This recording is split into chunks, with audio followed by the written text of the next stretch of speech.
As I was going to St Ives, I met a man with 7 wives.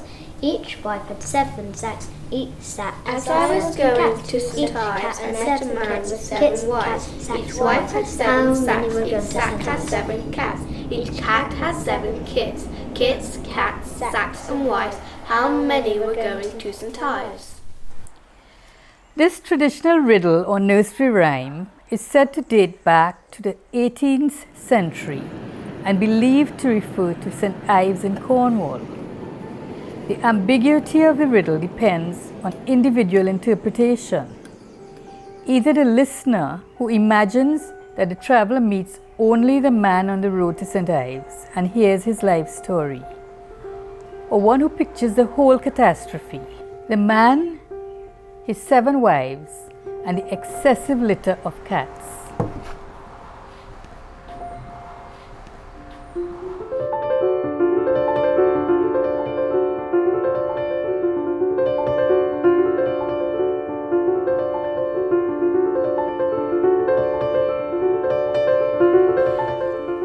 This film is an encounter with 3 artists whose lives are connected to St Ives.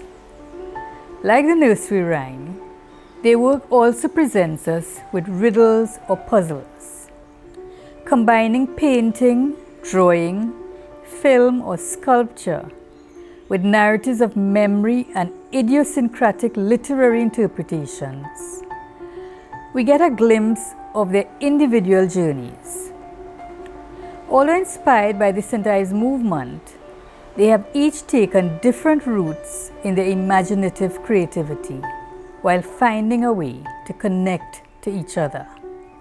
Well, I think it's an important thing to do in a time of COVID. It's difficult to exhibit together.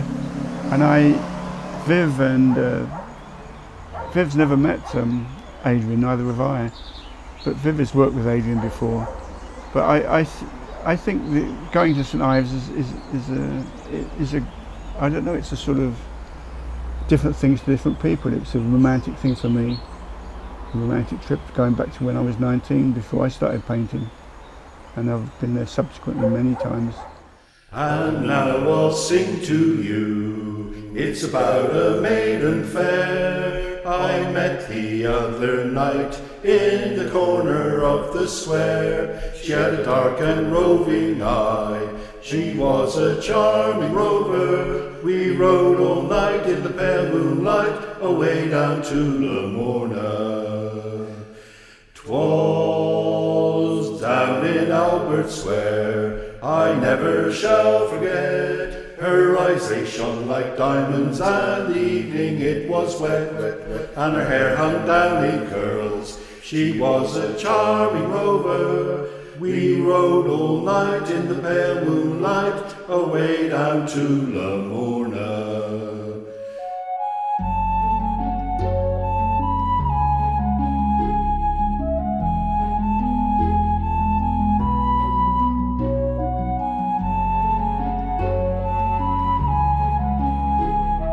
I was born in a place called St Ives in Cornwall, the port of Ire.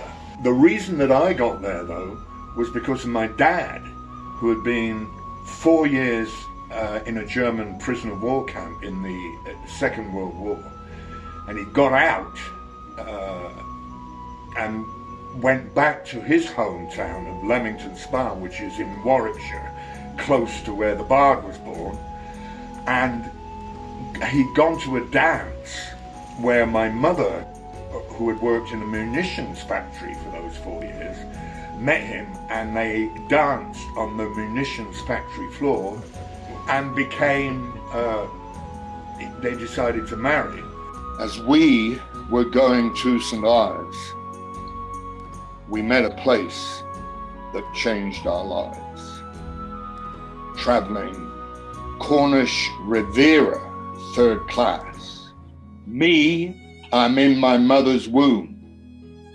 She'd met him on the Midlands munitions factory floor and took a wannabe, just returned 4-year German prisoner of war artist for a groom.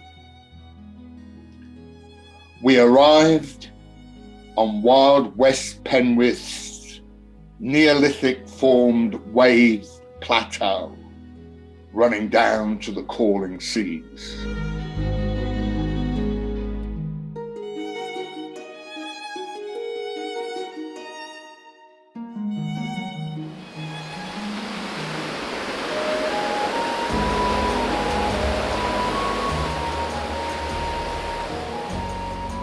I was born just 11 miles from St Ives. I was born in Redruth Hospital, where most people are born who live in St Ives, I think, and grew up visiting West Penwith, St Ives, through my childhood. So later on in my teens, I became very interested in fine art and painting, and I would spend time in the smaller galleries in St Ives having a look at what was going on. And for some strange reason, it all felt very natural. I know that the modernist tag that these painters got was somewhat looked at with a bit of disdain in certain areas, but however, it was a natural thing because I felt the painters, i.e. Patrick Heron, Terry Frost, Roger Hilton and Peter Lanyon, were actually exposing through their medium something of the aesthetic that I'd grown up in, and I really latched onto it. It was very important to me. And of course, over and beyond all that, you had the kind of ogre Barbara Hepworth who was hovering over St Ives.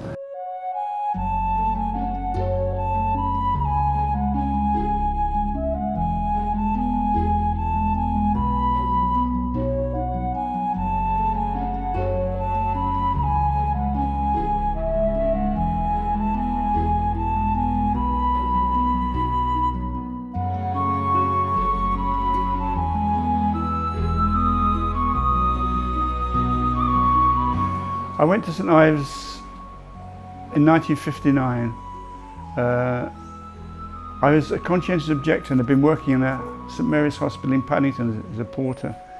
And I looked on my form and it said food distribution. So I was fed up with working in this hospital, wheeling these dead bodies around and things. And so I got a job as a waiter in St Ives. And I was writing myself then. I hadn't thought about being a painter, but I met some painters down there. I met quite a few painters, young painters. The well-known ones were painting there, like Lanyon and Frost. Eagle's Nest, Patrick Heron. Years later, I was in the 90s. I was working as a visual arts officer in Birmingham, and I did an exhibition of Heron's work, using prints from Waddington's, and I went and visited him at Eagle's Nest. And he offered to take me down to see Roger Hilton then, and I had to go to dinner with the Potter, Brough. So I didn't. I've always regretted that because he was dead 6 months later, a year later. So that was my first visit to St Ives. But it was there that I got really interested in painting. And I was interested in, I had a very romantic view about what it is to be a painter in St Ives. I thought you'd have a studio on Porthmeor Beach and sat looking at the sunset, and I thought it'd be lovely, but I had no idea it was going to be such a bitter and horrible struggle to become a professional painter. So anyway, I got there in the end and didn't know I was going to end up 3,000 miles from Cornwall in the Caribbean painting, but that's what happened.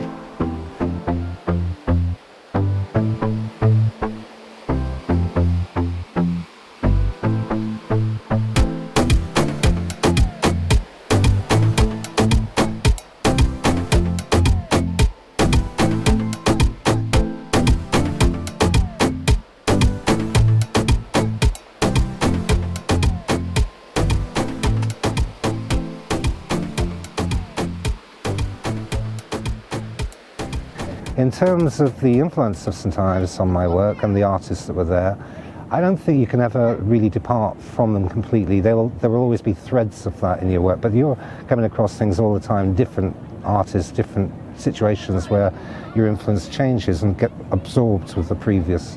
So as my work changed completely, I was obviously looking at different people. I think by the time I stopped using abstract work, I started to make figurative work with text. The one thing that I really brought with me was the memory of the Roger Hilton line, the line in his drawing, which is magnificent, and it's something that you can't replicate. But in a way, that use of his line to me was very similar to the way that I might use text, in that it was not a hot spot, but it was influential to the whole picture frame. It was like a choice. It was like a choice that, should I put blue there?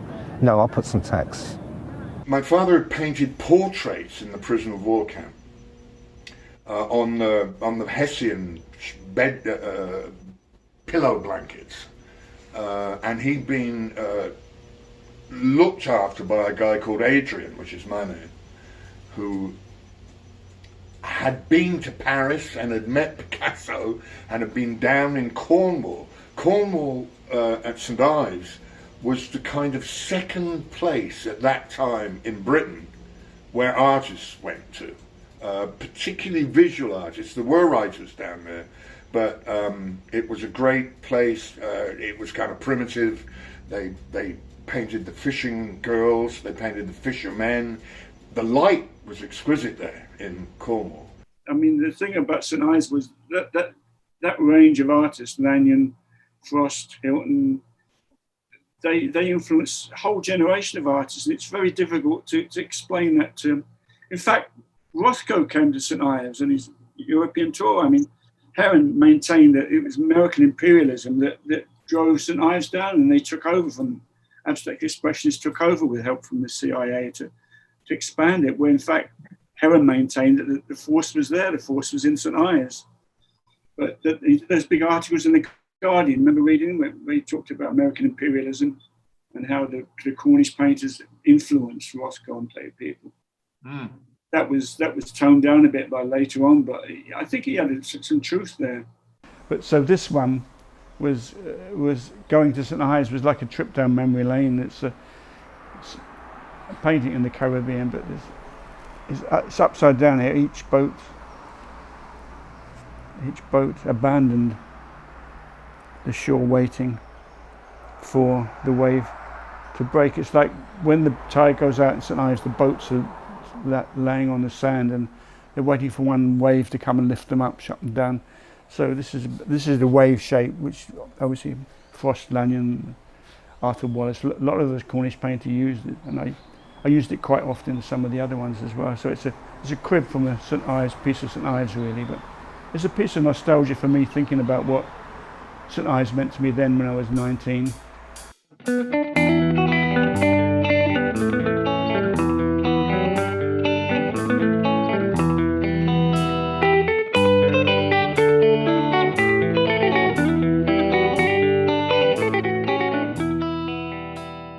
The use of text and imagery is not new. There's a long history of image making with text, from illuminated manuscripts to pop art and to concrete poetry. Dixon, Frost and Pedley are continuing these traditions practiced by artists in the 20th century, like Magritte, Ruscha, Rauschenberg, Motherwell and Basquiat. While building on early influences and historical art conventions, however, each of the artists are involved in their own stylistic development. I thought it pertinent to make a comparison between two ways I've used text. In the bottle, we have the complete text of D.H. Lawrence's Lady Chatterley's Lover, handwritten and baked onto ping pong balls. A very arduous task, many hundred hours working on that. Here, in the painting called Wish, we're using just one word. That word is upside down and it's mirrored, so it doesn't automatically offer up a narrative. In fact, I think it, as a standalone piece, offers ambiguity and it offers thought process. I think within that thought process is rather like a dream. These ongoing moments, these gaps are plentiful and happen throughout your working day, your living life. My mission really was to fulfill these moments and fill them with a tertiary action, if you like. The first action one side, the third action the other. The action that I had to do, I dealt with by writing the novel. In every available moment I had, I took to writing these words. The bottle, or carboy as it's known, is fairly sensuous in shape. and also it houses the whole story, the whole novel of Lady Chatterley, but it gives it some form of censorship, and we know that sensuality and censorship are a big part of that book. What you can do is bring things that were lost or missed or became unhappy and recharge them with your fiction, with love. I had to go to Jamaica. This is 2020. A friend of mine had just died, and this is like the text is about coming back on the plane, coming back to Trinidad, with a blood red moon, which we saw from the plane, and this is like a simulated monument in memorial for him. Sure.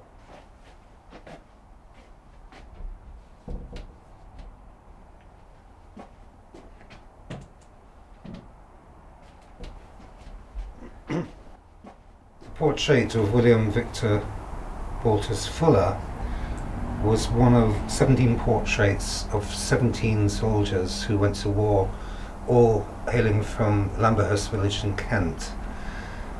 This was my attempt at making an image that was totally factual. The portrait itself came, and also did the text come from a newspaper of the day, and it was in fact Victor's obituary notice, so it was a very coarse cut photograph. My intention was to give an honest account of William's life, which is embedded in the background. It's somewhat prated, but it does take us through to 1919 when he sustained his injury and on the front in France. The larger text is the truth of what happened to this young man who only had 8,765 days to live and die in.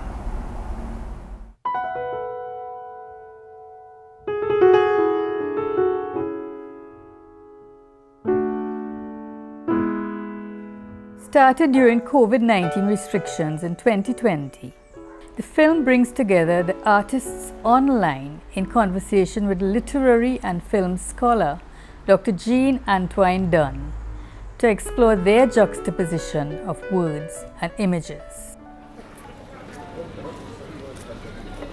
You know, what intrigues you about a piece of text? What is it that makes it go echo and echo in your mind so that you want to shape something with it? I've been working with words in my art since day one. I've always loved writing. I came a little later to poetry, but I loved novels. You can take from other artists, and it's not stealing, I would say. It's a homage, right? It's a homage. This is Oscar Wilde. It happened once. It can happen again. How glad you'll be that I waked you. This is James Joyce in the book that nobody reads, Finnegan's Wake. It's this exquisite writing. Leave your troubles behind. We will take our walk before they ring the earthly bells. Darkness will cover us. We come upon you in these Ozarks built on ancient igneous rock, once this sacred land, a shallowed riverine flooded seabed plain. Now we enter, coming down your flat rock-laid path from the south, the place of trust, the place of warmth, and on our right, the east, the place of new beginnings, where the sun doth rise each morning. I had a dream the other night. 2019, I produced this book, Caribbean Drawings, which has got some text by Patricia Mohammed on it. It's got about 80 drawings in it, like this, black and white. And I was very interested in the Bronte family, and from there, work I'm dealing with now is mostly about Bramwell Bronte, what happened to him in the wake of his sister's success. And so these are various drawings which deal with Bramwell's life and times.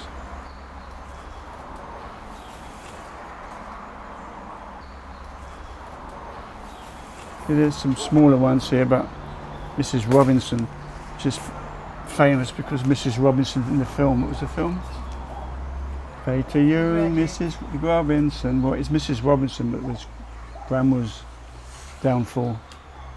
So Mrs. Robinson was his downfall, like that in The Graduate. So I've done some drawings like that.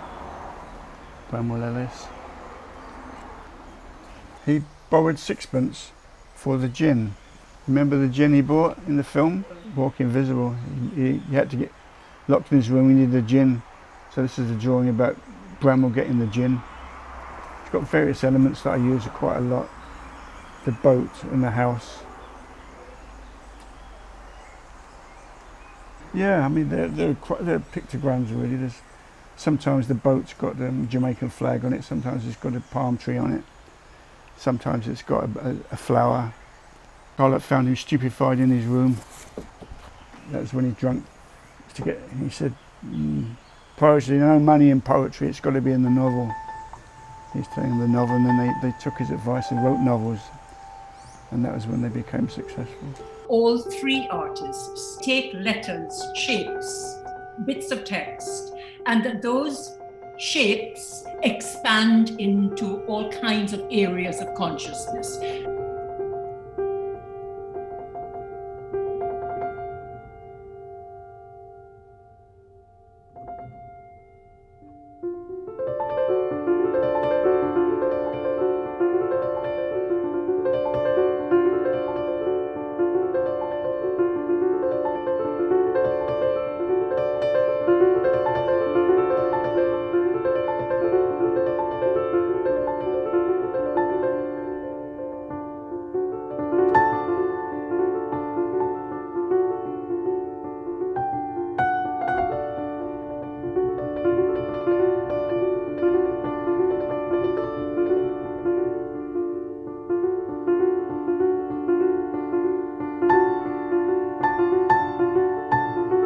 I mean, Adrian plummets the depth, talks about feces, you move into sexuality, you move into dream dimensions, you move into actually almost like outer space, so that you move into memory with Rex. So that piece of text, to go back to the word hieroglyph, that shape resonates. I tell you what happens with me, Glenn.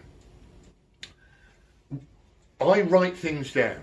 These are files that you're supposed to put your poems in, but I write on them because it's beautiful, hard card, and I like my hand. So it is physical, and when I write it, when I take it from something, that writing goes in my blood. If I write it, may the bright cloak of happiness shelter you from the blue rain of despair, right? There's the two figures, there's the male and there's the female, the two signs. Mm-hmm. Although somehow I'm going to have to repaint the female because I went over with that tape. Found that out. This is a beautiful old drawing. Get beautiful old lines from. It's a fucking Cherokee love charm. There are plenty of ways to be creative, and there aren't any rules. You can go in the library and steal anything, but you can remake it, and you can say who you got it from. Why not? I mean, that's all I can say is why not? And why do you have to keep text in a book? Why can't it be in a painting? There's a long history of text in paintings. This painting was done in Kingston, Jamaica in 1994. It started off as 4 separate pieces in acrylic. You can see some of the colour here. But then I got some blackboard paint and some aluminium paint and covered it over the canvases. So it's like a teacher writing on a blackboard. And then I assembled the whole lot. And it's a use of expressionistic colour here, the E and the S and the X. And it's called Message Eric. A friend of mine had just been killed by gunmen. In fact, 2 friends had been. And this was an expressionistic message to him after he'd been killed. It's like a memorial for him. But it's an early use of words an expressionistic manner in 1994. It's a mixture of both idioms, the written word and the use of paint as form. So it's a mixture of two ways of working.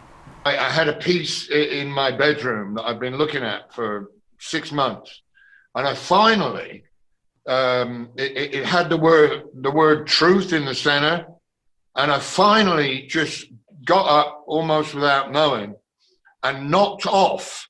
I just left TRU and wiped the rest of it out. It was done very quickly. And then I went out and I came back home and I looked at it, I thought, thank God that it gave it space. It gave it, it wasn't trying to nail what it was. And it much more opened it up. After I painted before the text was on, I thought it was like looking at some skyscrapers. It could be Toronto or London or New York, and it's called Postcard from Foreign. You know, a lot of people from the Caribbean go to these cities to work for the money. So I imagine, and the text came as like a postcard from someone in one of these cities writing home to Caribbean. It said, the edge of every season, I often write to say, I'm doing very well. But as to coming home, this, and the message stops. So it's like so the image came first and then the text drew into the image. So it's like became a postcard from foreign. So it often happens that way, that the image dictates what the text is. It very rarely does the text come first. The image comes first, and then the text comes afterwards. The biographical image refers back to my aunt, who was born in 1928. The text that reads behind the figures reads, I put them on, I put them on, I put them on, I put them on, until you get to the bottom line of text, which says, behind the wardrobe of worry.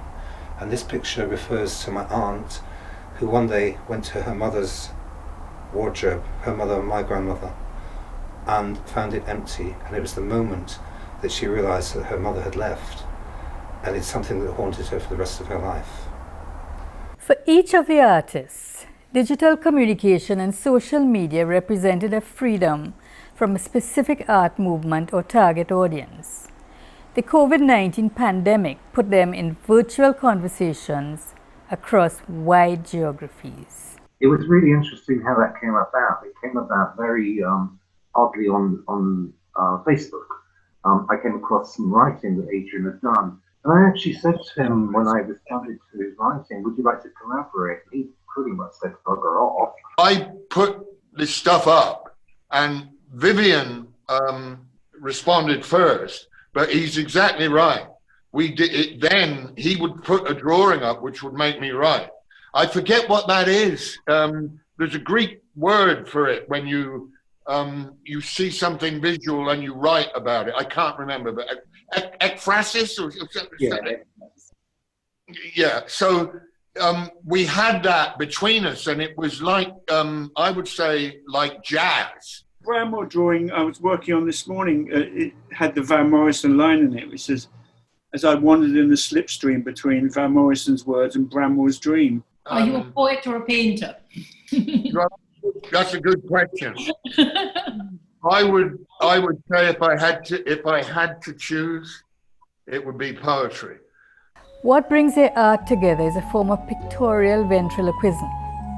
By drawing the viewer directly into the text, they each work at making paintings speak through another medium of communication, challenging the viewer, just like the nursery rhyme we began with, to ponder on the layers of interpretation presented. Instructions for the chorus. You sing this like a sea shanty. You sing it like a happy Lenny the Bruce. You sing it like Lady Gaga sang it to Sylvia Plath as she turned the gas off. You sing it like Amy Winehouse sang it when she refused to go back to black. By combining painting, drawing, and the word, they continue to pay a deep homage to the great writers and artists who have enriched and shaped our worlds. She blinked. My intention was to express what could happen in a brief moment of time, an eclipse, a second, a moment of joy, or any kind of aspect that would catch us perhaps by surprise. The text reads, "She blinked, and her eyes kept watering, and every blink was a novel." I think that this painting was probably one of the strongest images that came through my relationship with text. Ironically, this was not from looking at a painting, it was from a film.